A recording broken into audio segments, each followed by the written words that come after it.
This is you. You just walked out of a glass tower in downtown Miami with a briefcase and a business card that says Senior Financial Consultant. And the only thing separating you from a federal indictment right now is 47 shell companies, 3 offshore accounts in the Cayman Islands, and the fact that you're very, very good at making dirty money look like it took a shower. Sounds glamorous. Mostly because you've spent the last 6 months turning cocaine profits into luxury real estate, and nobody's even blinked. That's the thing about financial crime that nobody tells you. It's not loud. There are no gunfights, no car chases, just spreadsheets, wire transfers, and the slow, creeping realization that you've become the most valuable person in an organization that dissolves problems permanently. Here's how you got here. 3 years ago, you were a mid-level CPA at a firm that rhymes with soul-crushing. You were good, maybe the best analyst in the building, flagging discrepancies nobody else caught, building models that made senior partners look brilliant. Your reward was a $40 gift card at Christmas and a performance review that called you a team player with room to grow. Classic. Then you lost the job anyway. Restructuring, which is corporate speak for someone in a Hermes tie, decided your salary looked better on a quarterly report than your talent did on a balance sheet. 6 months of unemployment later, a contact passed your name to a man named Vega. No last name, just Vega. The meeting was in a restaurant so normal it was suspicious. Vega was calm, pressed, and spoke like a professor explaining supply chain logistics. He needed someone to build a financial infrastructure, clean income streams, tax compliant on paper, airtight under audit. He already had the money. He just needed it to stop smelling like what it was. You said yes before the appetizers arrived. Boom, new career. The architecture you built is genuinely beautiful if you can set aside what it funds. Layer 1 is the mattress stores. 7 locations across 3 states, all legitimate businesses that happen to generate cash volume you can inflate without anyone noticing. Cash-heavy retail is practically designed for this. The IRS has no idea what a busy Saturday in Fort Lauderdale actually looks like because they've never worked a register. Layer 2 is the restaurant group. 4 locations, all mid-tier, all moderately successful. You cook the books so the Tuesday dinner rush always looks like a Friday, digitally speaking. The money flows through payroll, vendor contracts, and equipment depreciation cycles that would put most forensic accountants to sleep. Layer 3 is the real estate holding company.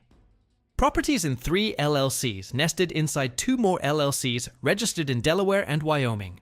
States that ask approximately 0 questions about beneficial ownership. By the time anyone traces the money to its source, they're 6 entities deep in a paper labyrinth and running out of subpoenas. That's not an accident. You designed the labyrinth. Vega is pleased. His words are quietly impressed, which in his world is the equivalent of a standing ovation. You've doubled his clean cash flow in 8 months. The operation is expanding into the Pacific Northwest, which means new infrastructure, which means more work, which means you're now irreplaceable. Here's the kicker. Irreplaceable is a great word until you realize it means they can't let you leave. You figured that out 4 months in, when you asked a casual question about retirement timelines, and Vega smiled at you the way a chess player smiles when they've already taken your queen and you haven't noticed. He didn't threaten you. He didn't need to. He simply mentioned that your name was on several of the holding company registrations, that your digital fingerprints were on transfers across 19 accounts, that you were, in legal terms, not a consultant, but a principal, in plain English. You're not cleaning their money. You're the one who could go to prison for it. The realization that you are the perfect fall guy hits you like a freight train you helped build. You played it cool because panicking in front of Vega is the kind of move that gets you disappeared before sunset. Instead, you smiled, nodded, and spent the next 3 weeks thinking. Because here's what Vega doesn't know. Your whole career, your entire edge, has been finding the thing other people miss. The discrepancy nobody caught. The model nobody thought to build. And now, quietly, methodically, you've been building one more model. Not for them. For you.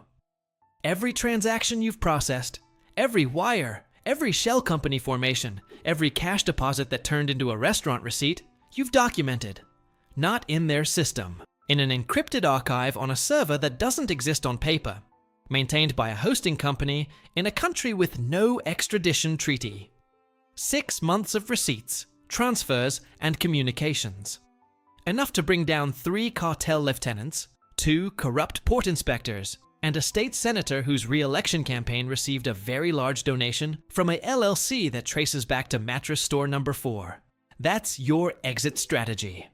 Not a confession, not a plea deal. A guarantee of mutual destruction so complete that firing you becomes more expensive than keeping you loyal. You've set it to auto-release if you don't check in every 72 hours. Dead man switch. Classic, but effective. This week, Vega called a meeting. The Pacific Northwest expansion is ahead of schedule.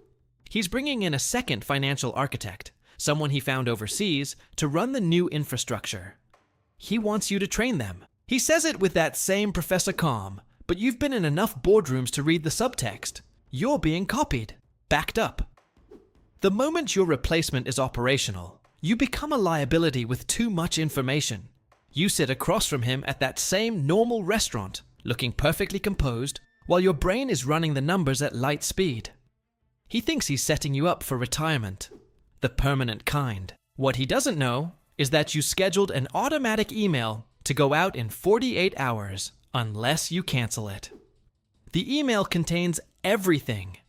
Every name, every number, every transaction. Sent to 12 journalists, 2 federal agencies, and a particularly aggressive congressional oversight committee. You pick up your coffee cup, take a slow sip, look Vega in the eye, and tell him the training timeline sounds perfect. His smile doesn't move. Neither does yours. 2 people at a table in downtown Miami, both completely certain they're the one holding all the cards. The check arrives. You both reach for it.